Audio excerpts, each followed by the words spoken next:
Mēs jau zinām, lauksaimnieki, ka tu vadi riskus savā saimniecībā, gan izvēloties atbilstošu agrotehniku, gan atbilstošākās šķirnes un daudz dažādos citos veidos.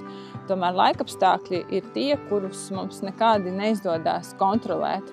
Un šajā gadījumā es aicinātu tomēr nelikt visas solas vienā groziņā un laikapstākļu risku uzticēt VH Latvija. Kāpēc tieši VH Latvija?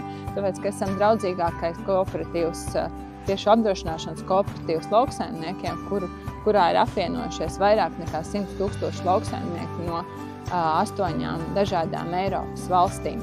Mums ir svarīgi zaudējumu izvērtēšanas brīdī tu esi kopā ar ekspertiem uz lauka un kopā ar viņiem vērtē un apzini šos te zaudējumu apmēru. Ļoti būtiski zināt, kad sējumu apdrošināšana sedz ražas zudumus, ja augus laikapstākļi bojājuši, mehāniski izkūluši, ražu izkūluši, sēklas no pākstīm salauzījuši augus līdz pat pilngatavībai. Nē, vēl ilgāk, līdz pat nokūšanai.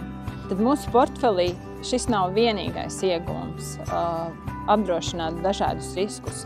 Kopā ir 8 riski, kurus tu vari izvēlēties, lai izvēlētos sev atbilstošāko, sazinies ar mūsu sējuma apdrošināšanas speciālistiem.